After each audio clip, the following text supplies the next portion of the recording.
Hey guys, and welcome back to the last episode of Pixel Peak Season 10. Josh, are you okay?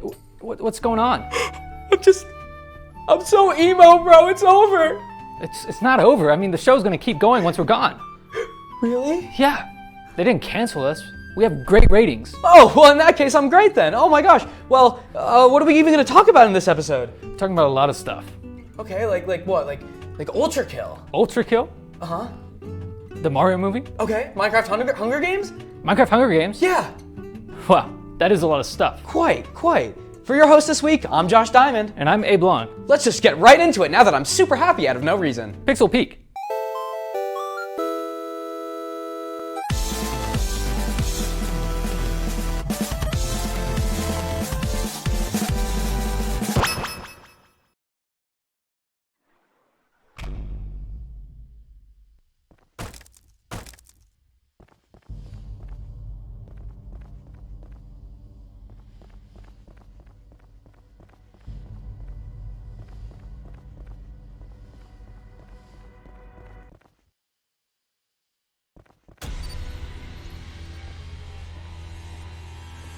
I didn't edit that, by the way. Ultrakill just opens like that. Ultrakill is one of the best games I have ever played. Premise is pretty simple. You're a little robot guy. Oh, and what's that? Is that a gun?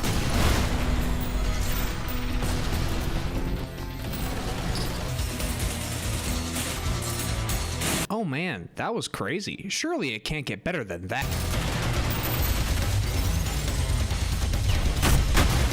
Sure. Okay, you get where this is going. Ultrakill is a game that involves speed, style, and secrets, and I will split up the video with these three categories. So, you know that feeling when something falls and you react fast enough to catch it, surprising even yourself? Yeah, that's this entire game. Hitting a coin midair, parrying a bullet speed attack coming at you, and jumping and dashing at speeds you have no right being able to aim and still hit shots at are only some of the senses of speed you get in this game. These examples derive from a sense of control over your character. None of these things would even be possible without that control, and Ultrakill does this with its movement system. You have jump, slam, dashes, dash jump, slides, you get the idea. A lot of control over your character. And tie that to an aiming system that requires you to be precise, but helps you hit your shots just the right amount to allow you to do crazy things in a constant flow. And just absolutely start tearing into this game. Swiggity smoothie. I am so good. I am going to tell you, you insignificant.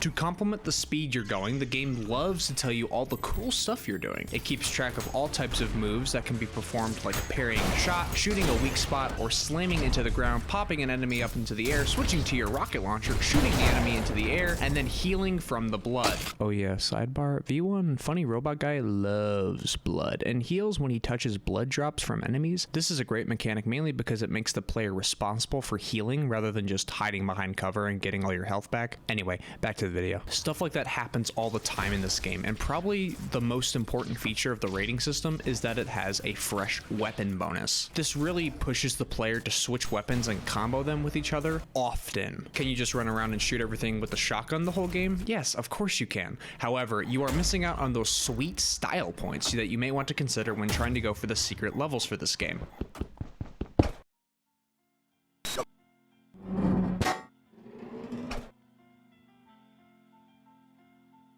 Along with the secrets in this game's story, or lack thereof, is the perfect blend of showing just enough to keep it at the back of your mind, but never showing you enough to understand exactly what's going on. Through texts that are found throughout levels and secret levels that can be accessed through certain means that I will not be spoiling here, the story starts to unravel the further you progress through the layers of hell, where some are named after the 7 deadly sins, starting from limbo and entering into lust and progressing down to heresy, which is where the game has developed up to this point. We don't know what V1 is after besides his objective at the beginning: find a weapon.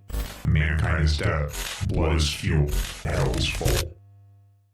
And through a multitude of spoilers like this guy, oh my! Ultrakill is full of mystery, fun gameplay, and is honestly a huge celebration of gains through its secret levels, referencing old platformers, horror games, and much more. The funniest part about that is that Ultrakill puts its own spin on each genre. If this game can make me literally pee my pants because of a sound in the horror level, then it's doing something better than all of AAA horrors that come out recently. I love this game.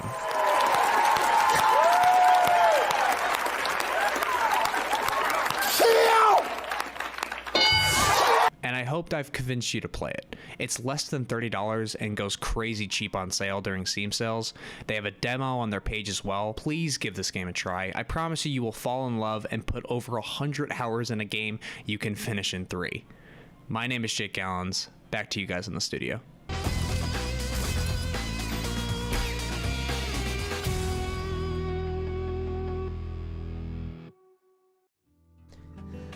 Dude, that was so high intense action. I can't do that again. Absolutely not. I can't even stomach another one. It freaked me out so bad, but I got bad news. What's the bad news? What are you doing the Hunger Games thing? Yeah, but it's also Roblox? No, the other block game with diamonds. Minecraft. Okay, and yes. Minecraft Hunger Games. yes, but people going against each other. Like people from AppTV? Yes, In a- lots of people from AppTV. In a tournament? So many people from AppTV. Okay. Yes. Yeah. Yes, exactly. Okay, Loki, Exactly. I kind of want to see it. We're gonna watch it. Okay. Right now. Okay. Hello gamers, I am Jack Thornton hosting what I think is the first Pixel Peak Minecraft Hunger Games tournament. I have my 16 tributes sitting as they are, and who will win? We'll have to find out. First, let's set up teams. For our first team, Simon, District 1. Simon and Connor Lim. District 2. Brayden. Ariana. Dream Team. District 3. Carter. Who wants to win? Carter has the entire map memorized. Who is with Carter? Sturdivant. All right, District 4. Dream Team. It's destined. All right, who is going to be with Grace? Jones. District 5. Big man Seth. Who's getting paired with the big winner? District 6. Starting with Nick. Nick and Liam. I think that's a solid team. He's getting Kylie. There you have it. Those are your districts. Those are your tributes. Place your bets now.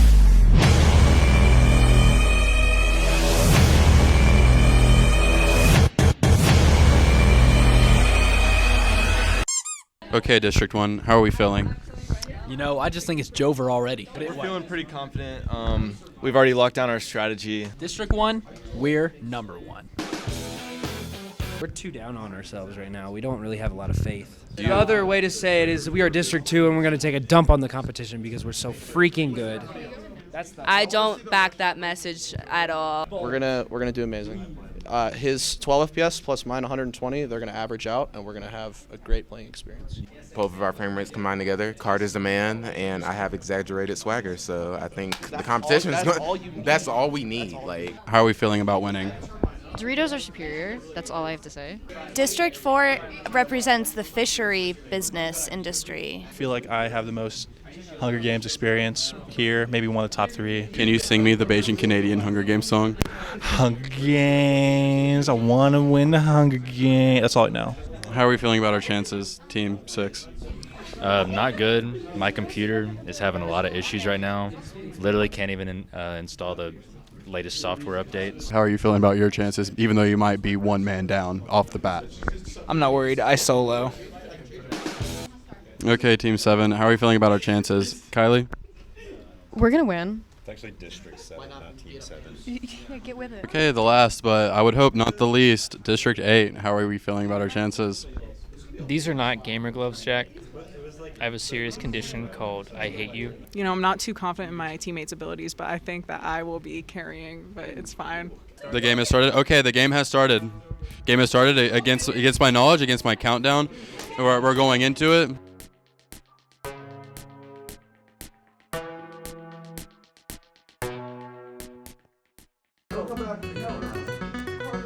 All right, I'm running away. I'm doing template. Okay.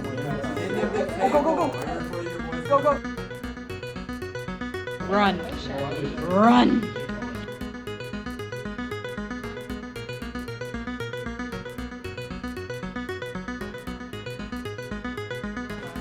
There's a I got murdered. I'm sorry, dude.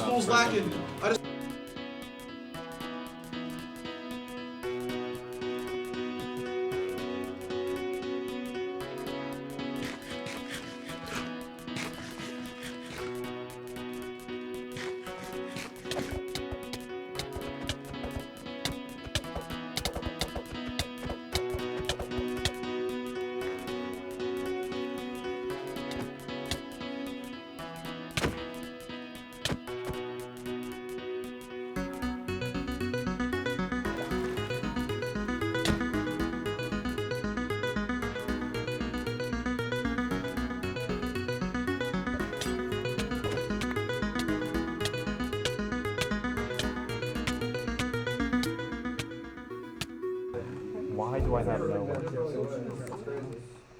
I'll guard your back. That's how it goes. There are no weapons on this map. What the heck? Not true. I've seen multiple people have. Why don't I? I've opened like 6 chests already. Jenna's getting braided right now. Jenna's getting braided? Jenna's Jenna, who are you killing? I don't really know. It's green song of a nutcracker. I think you're attacking Braden. Oh, braided, yeah, apparently.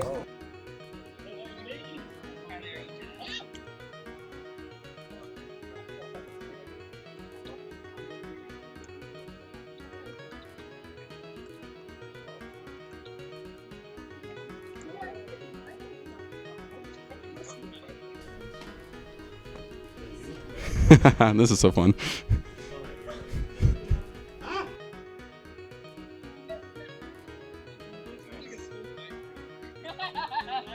Is he still here? I don't know where he is.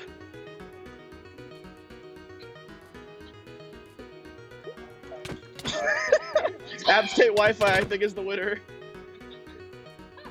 Just twerking in a mankini. That's what I'm wearing.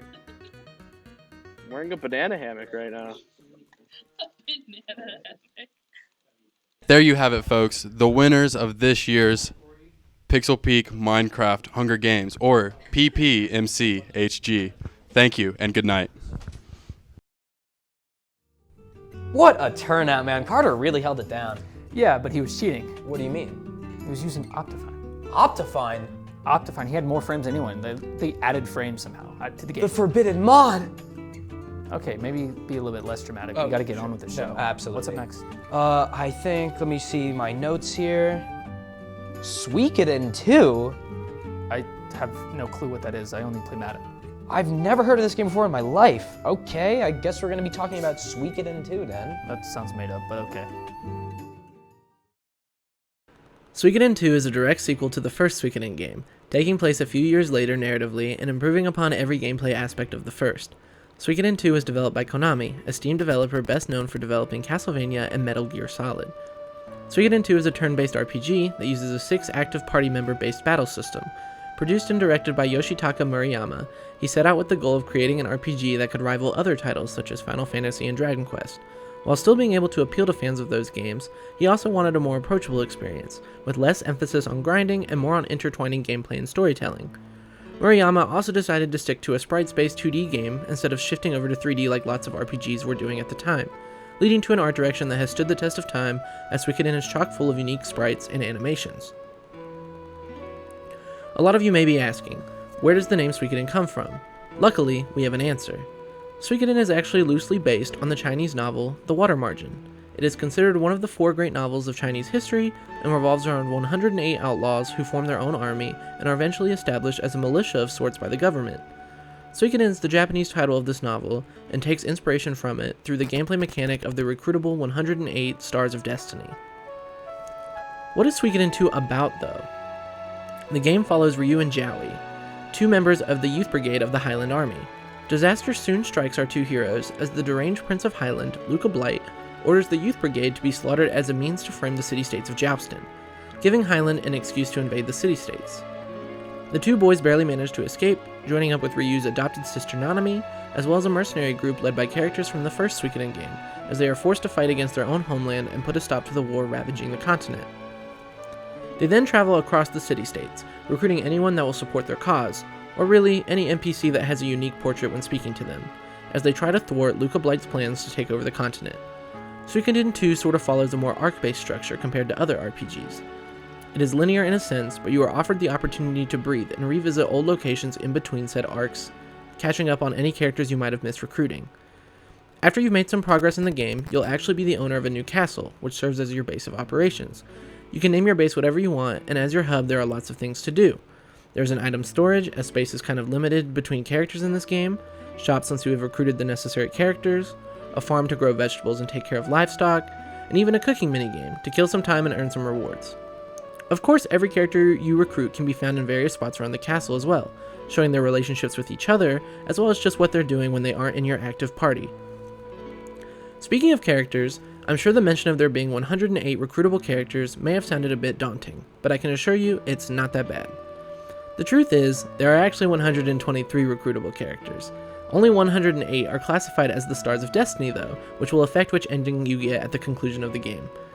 A lot of these characters will be obtained naturally as you progress through the story, while others you have to go off the beaten path and find.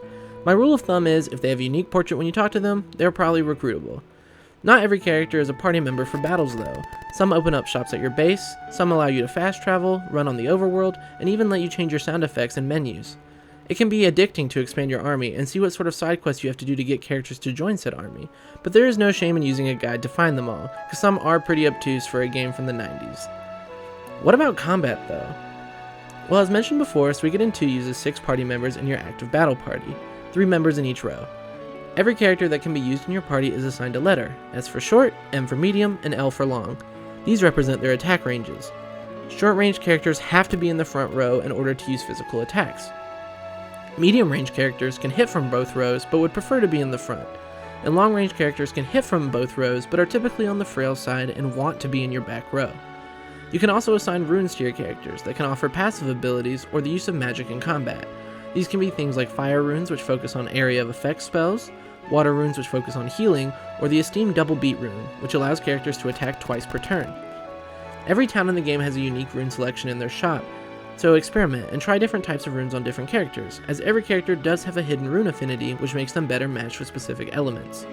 The final aspect of combat that really sets Suikoden II apart is the unite attacks. Some examples include Ryu and Jowie's buddy attacks, Ryu and Nanami's family attack, but there are loads of different combinations with various effects. Be sure to swap around members of your party and see what unite attacks you can uncover, or use a handy guide like with recruitment so you can see them for yourself. Suikoden II has gone down in history as a cult classic, appearing on a lot of greatest JRPGs ever made list for its simple gameplay loop and morally gray politically driven story. It never quite garnered the same appeal as other RPGs of the late 90s like Final Fantasy VII or Chrono Cross, and thus suffered from a limited release. This has caused copies of the original North American PS1 release to be hard to track down, and pricey when you do find one. Murayama would continue to work on the Suikoden series before leaving Konami right before Suikoden III's release. This was of his own volition, as he has stated before that he would never stay at a company longer than 10 years. The Suikoden series would continue for a few more installments, with the series sort of fading into obscurity after Suikoden V released on the PS2.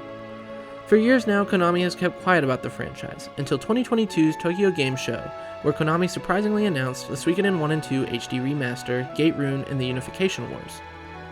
This collection features remastered ports of the first 2 Suikoden games, with enhancements like new artwork, sped-up animations, and new pre-rendered backgrounds. No exact release date has been set other than 2023, and the collection will be releasing on all modern consoles as well as PC.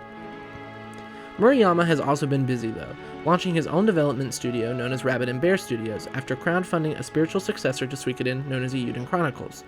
The Kickstarter was able to raise $4.5 million and will feature veterans who have helped develop the original Suikoden games while using the newly popularized HD 2D style we have seen Square Enix use to great avail. Eiyuden Chronicle will also be releasing on all modern platforms as well as PC sometime in fall of 2023. While not as esteemed as Final Fantasy or Persona, Suikoden II is a worthwhile JRPG that earns its spot as one of the greats. I truly hope more people will give it a chance when the remaster launches later this year. That was insane. 6 party members in one game? I don't even have that many fingers on one hand. Well, yeah, obviously. Anyway, that was the last retro rewind we're doing. Go ahead. The last one? Yeah, the last one. It's done? Hey, don't go emo on me. That was me earlier. Stop, man. Hey, you know what? I think I have I something feel like joining a pop punk band. No, not the pop punk. Listen. Too emo? Listen. I made something for you. You're gonna love it. It's for the people at home. It's a little thank you from me to you from the whole crew, okay? Really? Yeah. Oh, that's so nice. It's a nice little montage sending off the show. I want to see that. Okay. Maybe I'll become less emo. Well, guys, I've been Josh Diamond. And I've been Abe Long. Thank you so much for watching Pixel Peak Season 10. Here is a little send-off from us to you. Pixel Peak. Pixel Peak. What's going on, everybody? This is Josh Diamond, producer of Pixel Peak. As we all know by now, this is the last episode of the season, and as it stands, I am no longer going to be working on the show next year. So I thought I'd bring the whole staff on, all the crew and everything like that, and we can rejoice in a couple of memories. My favorite Pixel Peak moment probably was whenever we played the VR game and it was my turn for Keep Talking and Nobody Explodes, the bomb one, and I was not getting the best help, but I also think that my brain was in the wrong place and I think I wasn't helping myself too. My favorite moment was also probably when we played the Keep Talking and Nobody Explodes, the VR, the bomb game. That was the first Pixel Peak studio time that I went to, and it was a lot of fun, and I defused a bomb because I had a really good team at the manual. My favorite Pixel Peak memory is gonna be repetitive because it was also the VR game, because it was the first time I felt like I was connected with everyone and I thought everyone was really cool. But that was probably my favorite moment because I thought I exploded and it scared me, and Abe also thought I died, and we shared a sentimental moment. And so that was my favorite part of Pixel Peak this here coming season, and I look forward to being on next season as well. Yeah, it's been a lot of fun working with y'all. I had a great time this semester pretending that I know things about video games. My favorite part was probably writing about Toe Jam and Earl because I just love that game so much. And I had fun. I think I learned a lot, and I'm so excited for next semester. I had a blast working for Pixel Peak this year. I really enjoyed making the SSX3 edit. It was a lot of fun. Looking forward to the next generation. I don't know if I have anything really in particular, but some of my favorite memories are when we're just honestly just hanging out in studio time, just laughing, making jokes, and going to other people's houses to record. It's been a lot of fun, and I can't wait to see what else we do. My favorite Pixel Peak memory was probably Resident Evil at Josh's house. That was a good time, had some good laughs, made some friends. We played that, and I wanted to poop my pants. It was scary. But, since I'm leaving Pixel Peak and I'm graduating, fun fact, when you graduate and you leave Pixel Peak, you can no longer play video games. They make you sign a blood contract. Pixel Peak has been pretty fun. I didn't get out much before I joined the show. I didn't really have very many friends. And I feel like I connected with a really good group of people.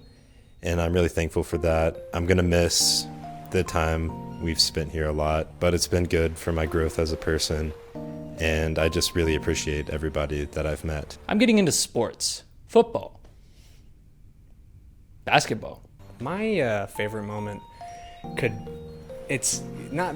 been doing a lot in this show, like editing wise, so it's hard to pick, but I think that probably when I thought I hit that out of the park homer and then it got immediately caught was really funny. I guess like editing wise, probably the Pizza Tower segment. I think that was like some of my best work. Pixel Peak has inspired me and definitely like made me want to do some of the best work that I have ever done. The people surrounding me like inspire me, make me laugh. Like I wouldn't be the editor today without everybody in Pixel Peak, to be honest with you. Like I've evolved so much since that first episode, and I'm very proud to like say that I worked on this show, and it was very cool. So thanks, guys.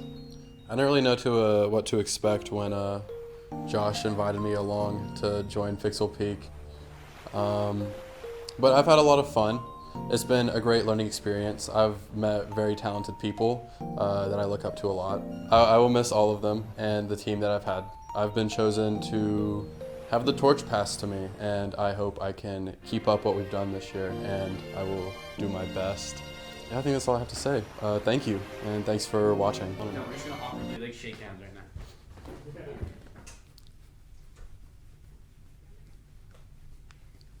Okay, sure.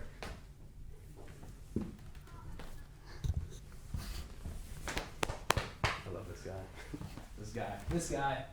You can really bring people together through the medium, and I think that's a really special thing. And I hope I did a good job kind of conveying that in the show. So that's all for me. Take care, keep playing games, and see you next season to whoever may be watching.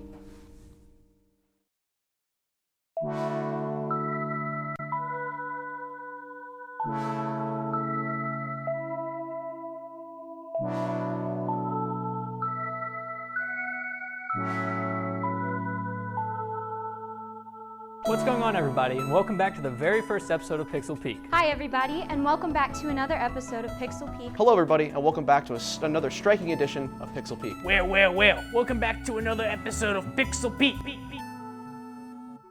I'm sure holding on to it for 9 months must have been tough for you, John. Not in the slightest, my dear husband. I think you gotta do a little bit more than hit the gym, dude. Shouldn't you be slinging stick with the boys or something on NHL Hits 2002 with the Z? Am I gonna have to watch 2 minutes worth of commercial break to make this happen? Absolutely. As a concerned parent, I only let my kids listen to Demiurge. Hagstrom? Clark? Cat? We got it. Okay. Live gameplay, enjoy collaboration with our friends over at the A-Game. I'm John, and we are going to be playing Wii Sports today. A-Game in the lead, 30-15. Yeah! Wii Sports takes game 1. I mean, Pixel Peak. Yeah! Baseball's boring. An absolute dinger from Jack. And that's out of the park. Wait, it's a double dinger, and that is a home run. Go! Mic drop. Hit dingers. Dingers all the way. Dinger.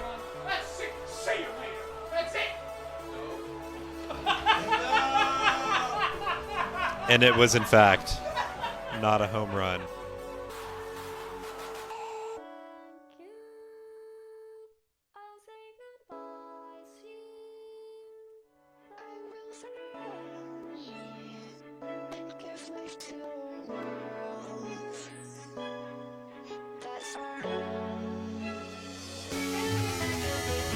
Connor, you're not dead! Ah! Ladies and gentlemen, we have defused the bomb. Oh my god! Defuse the f***ing bomb, dead! Not quite as fun the second go round. Until you play the game. Well, just skip through them. Yep, nope, yep, okay, sorry, don't care. Pizza Face will start to chase you and will kill you. No! I am working on it. Hit red.